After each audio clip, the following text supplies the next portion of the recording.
स्वागत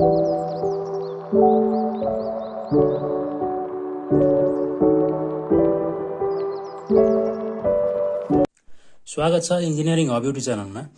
आज हामी आरसी डिजाइनमा रहेर डब्ली रेन्फोर्स बीमको कङ्क्रिट तथा स्टिलमा आउने एक्चुअल स्ट्रेसेसहरू कसरी निकाल्ने भन्ने न्युमेरिकल लिइरहेका छौँ। यसमा चाहिँ अब हामीलाई के दिएको छ त भन्दाखेरि a doubly reinforced concrete beam is 420 mm wide and 620 mm deep to the centre of the tensile reinforcement भनिएको छ है। हामीलाई एउटा डब्ली रेन्फोर्स बीम छ जसको चाहिँ सेक्सन हेर्दाखेरि चाहिँ के छ त भन्दाखेरि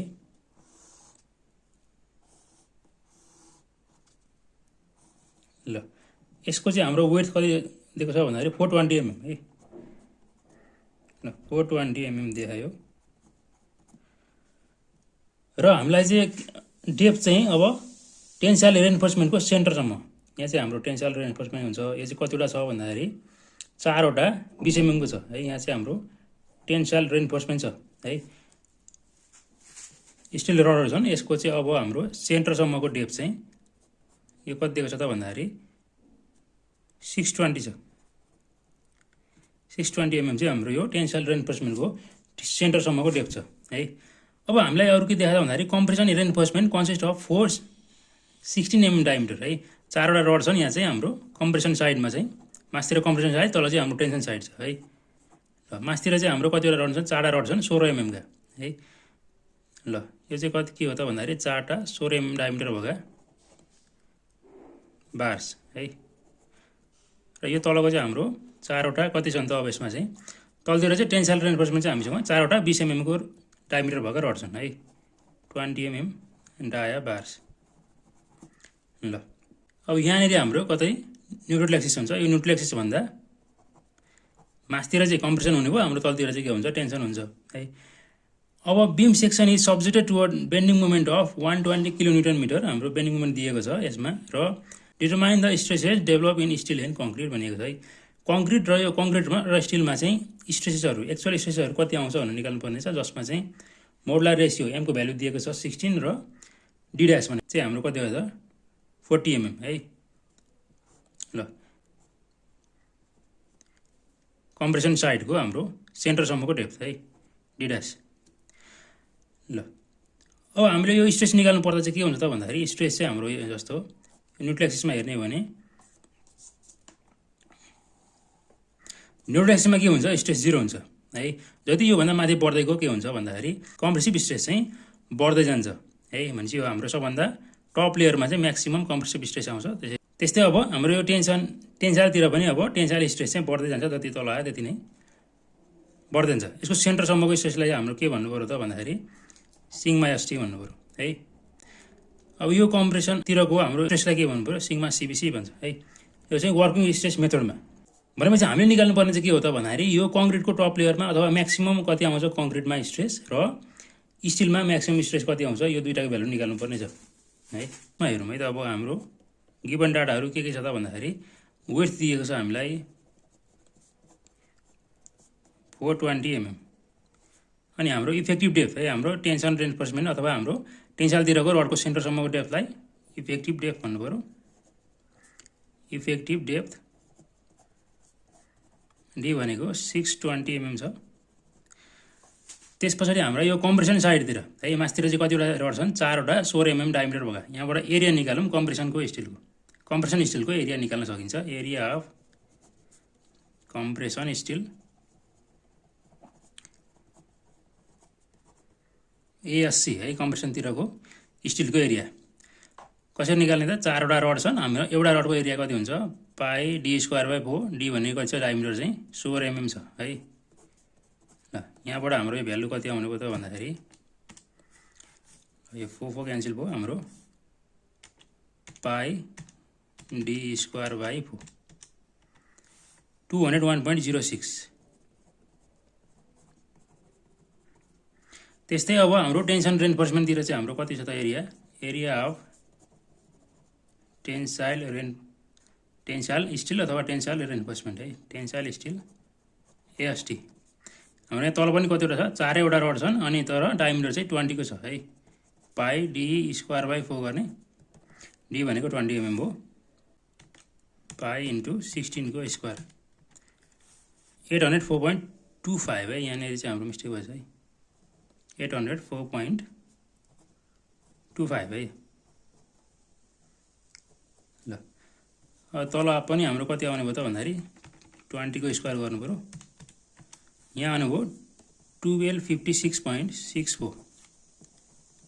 ल त्यसपछि हामीलाई अरु के दिएको छ त भन्दाखेरि यहाँनिर म्याक्सिमम बेन्डिङ मोमेन्ट दिएको छ कति 120 kilonewton metre, maximum bending moment है। ल यसलाई एम भनौँ, एम भनेको चाहिँ कति देखायो त भन्दाखेरि 120 किलो न्युटन मिटर। यहाँबाट चाहिँ हाम्रो यसलाई कतिमा लाने, न्युटन एमएममा लाने है, हाम्रो सबै एमएममा र हाम्रो स्ट्रेस पनि हाम्रो न्युटन पर एमएममा हुन्छ भनेपछि यसलाई सबैलाई न्युटन एमएममा लाने।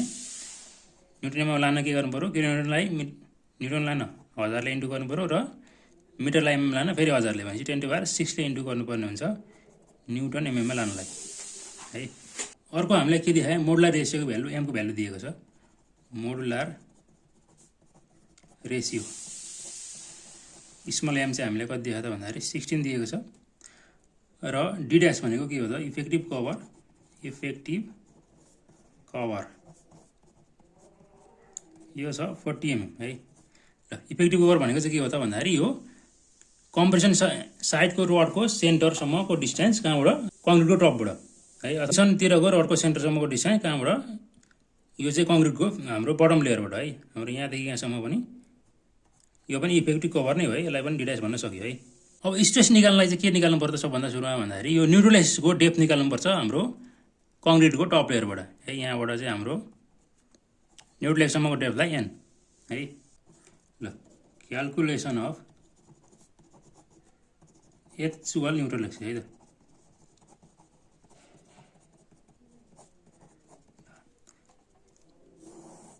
एन निकाल्नको लागि चाहिँ हामीलाई के छ त फर्मुला भन्दाखेरि यो डब्ली रेन्फोर्स पिमको लागि है, डब्ली रेन्फोर्स पिमको लागि हामीले एन निकाल्ने formula b1² plus 1.5 m minus 1 ASC n minus d dash equal to m AST d minus n है। यो चाहिँ हाम्रो डब्ली रेन्फोर्स बिमको लागि चाहिँ एक्चुअल न्युट्रलाइसिस निकाल्ने फर्मुला है।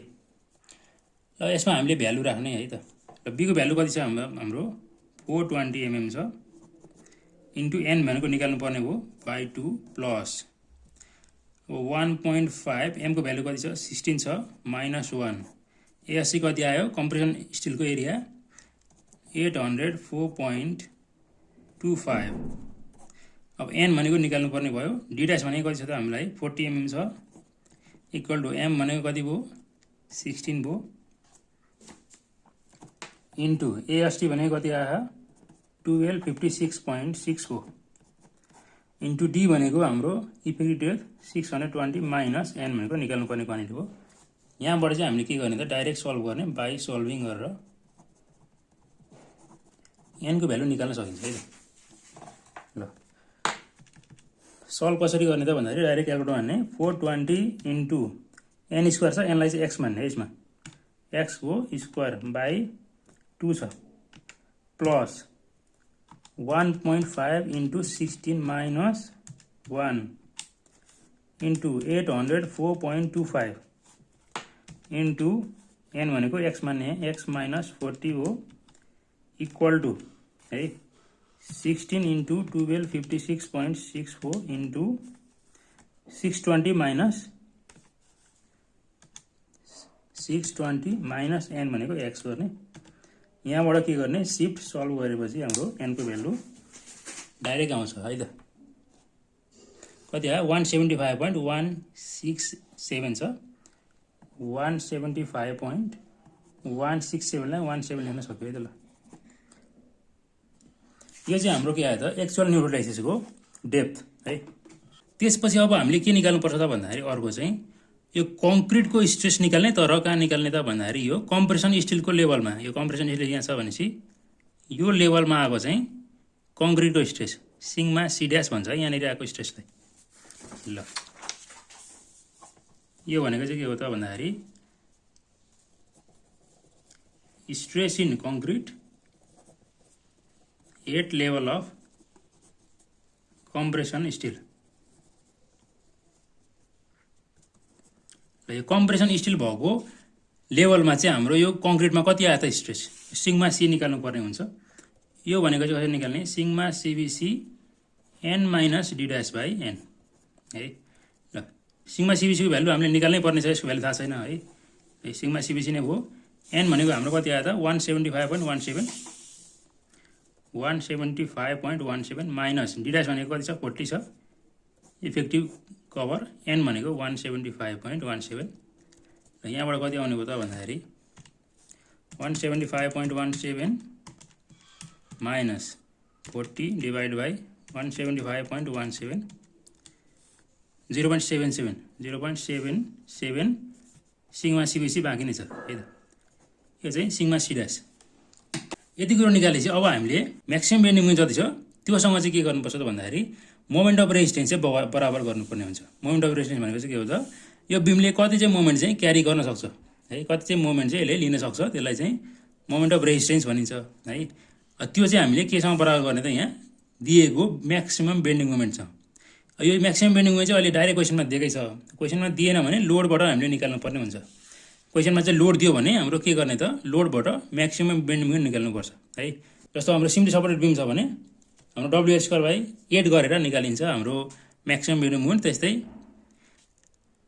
क्यान्टिलिभर बिम छ भने WL स्क्वायर बाई 2 है त्यहाँबाट चाहिँ अब म्याक्सिमम बेन्डिङ मोमेन्ट निकाल्ने अनि त्यो चाहिँ हामीले के गर्ने त मोमेन्ट अफ रेजिस्टेन्ससँग बराबर गर्ने अहिले त देखेछ भने चाहिँ दुईटालाई के गर्ने इक्वेटिङ गर्ने है त equating moment of resistance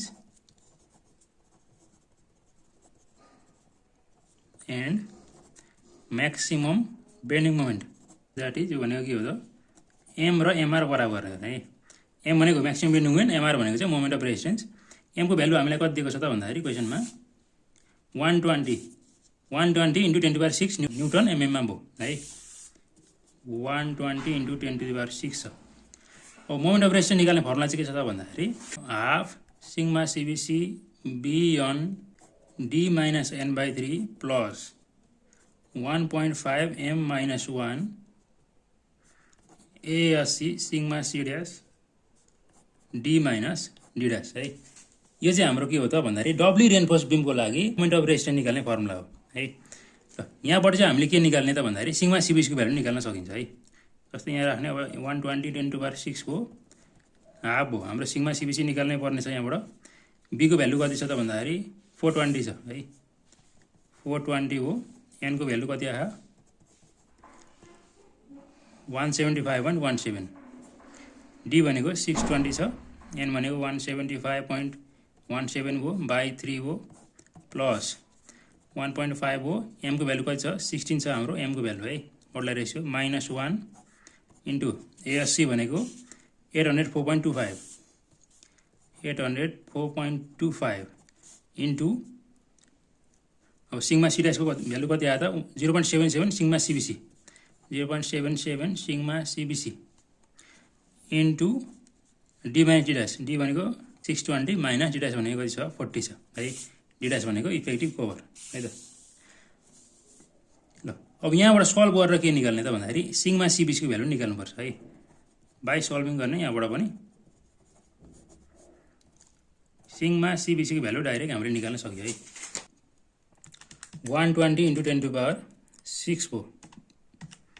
equal to छ हाफ भयो इन्टु एक्स भयो यसलाई सिग्मा सीबीसीलाई एक्स भन्ने है into 420 into 175.17 into 620 minus 175.17 by 3